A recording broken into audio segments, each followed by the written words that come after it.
नमस्कार, बुलेटिन में आपका स्वागत है। आपके साथ मैं हूं जीनत सिद्दीकी। शुरुआत करते हैं खबरों की। मिशन 2022 फतेह को लेकर आज लखनऊ में बीजेपी प्रदेश कार्य समिति की बैठक होने जा रही है। रक्षा मंत्री राजनाथ सिंह बैठक का शुभारंभ करेंगे। अब से कुछ देर में बैठक के लिए नेताओं का पहुंचना शुरू हो चुका है। कार्य समिति की बैठक में पंचायत चुनाव को लेकर रणनीति बनने की भी संभावना है। साथ ही विधानसभा चुनावों को लेकर भी तैयारियों पर चर्चा हो सकती है। मुख्यमंत्री योगी आदित्यनाथ इसका समापन करेंगे। बेहद ही महत्वपूर्ण कार्य समिति की ये बैठक। थोड़ा पीछे हो जाओ।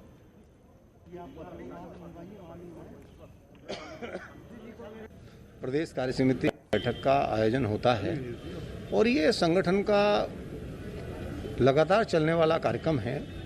संगठन के अंदर चूंकि भारतीय जनता पार्टी लोकतंत्र पर विश्वास करने वाली पार्टी है, यहाँ पार्टी में आंतरिक लोकतंत्र भी बहुत मजबूत है। ये थोड़ा पीछे हो जाओ। तो बेहद ही महत्वपूर्ण कार्य समिति की ये बैठक। देखिए, स्वतंत्र देव सिंह प्रदेश अध्यक्ष बनते हैं, उसके बाद से बहुत महत्वपूर्ण बैठक पिछले साल भी होनी थी, लेकिन कोरोना की वजह से टाल दिया गया। कोई इस तरह की बड़ी बैठक नहीं हो पाई। इस बैठक के जरिए न सिर्फ पंचायत चुनाव को लेकर स्ट्रैटेजी बनेगी, बल्कि आने वाले विधानसभा चुनाव में किस तरह से जाया जाए, एकजुटता की बात हो, विकास के मुद्दों की बात हो, तो हर पहलू पर चर्चा होगी। और इस लिहाज से ये कार्य समिति की बैठक महत्वपूर्ण मानी जा रही है। तकरीबन 600, चाहे हम कार्यकर्ता की बात करें या महत्वपूर्ण जो नेता हैं क्षेत्रवार, उनके पहुंचने की बात करें, इसे माना जा रहा है। और फिर उसके बाद अलग अलग जगहों पर जो मैसेज यहाँ से मिलेगा उसे दिया जाएगा काडर में, खासतौर से कार्यकर्ताओं में। विधानसभा चुनावों की स्ट्रैटेजी के साथ साथ पंचायत चुनाव भी, क्योंकि पंचायत चुनाव से भी काफी कुछ चीजें जो हैं, जनता का मूड खास तौर से ये माना जाता है, बहुत ज्यादा नहीं लेकिन काफी हद तक पता चलता है। और बसपा सुप्रीमो मायावती को सुनते हैं अब।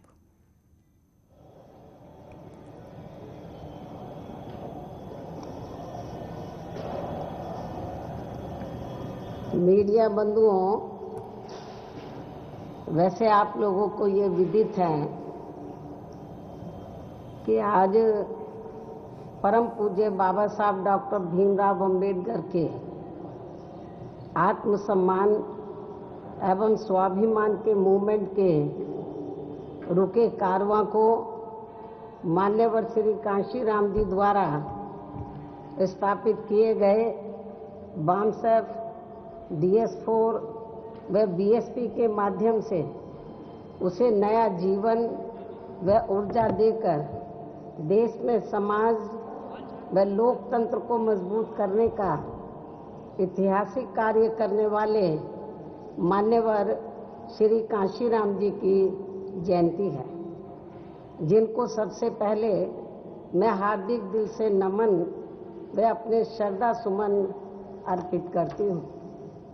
साथ ही मान्यवर श्री कांशीराम जी के अपार अनुयायियों एवं समर्थकों को भी इनके जन्मदिन की उन्हें मैं हार्दिक बधाई एवं शुभकामनाएं देती हूँ तथा उनसे ये भी उम्मीद करती हूँ कि ये लोग उनके मानवतावादी BSP मूवमेंट के समक्ष आने वाली सभी चुनौतियों व षड्यंत्रों आदि का डटकर मुकाबला करते हुए इसे नई शक्ति व ऊंचाइयां प्रदान करने में लगातार संघर्ष करते रहेंगे।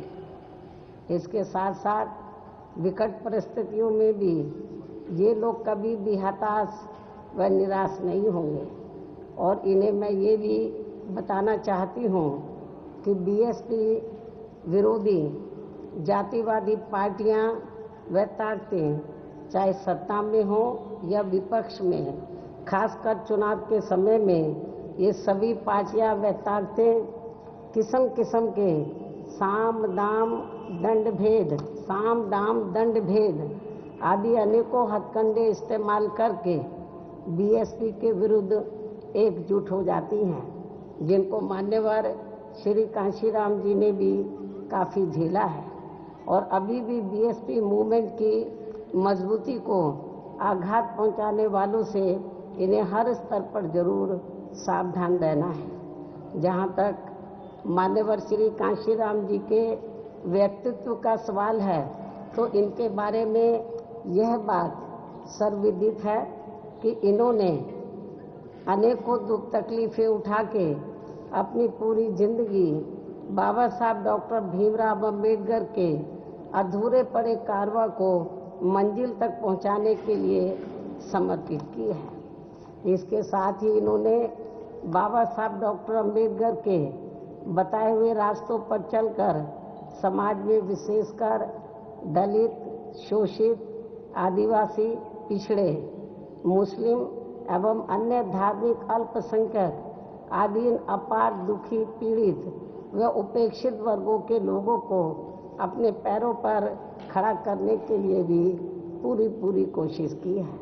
और अब उनके देहांत के बाद पूरे देश में एकमात्र बीएसपी पार्टी ही उनके इस अधूरे पड़े कार्य को आगे बढ़ाने में पूरे जी जान से लगी हुई है, ताकि इन वर्गों के लोग यह समाज में दूसरे वर्गों की तरह मान सम्मान के साथ अपनी खुशहाल भरी जिंदगी व्यतीत कर सकें, जिसके लिए बीएसपी इन लोगों को हर स्तर पर तैयार करने में रात दिन पूरी मेहनत के साथ लगी हुई है।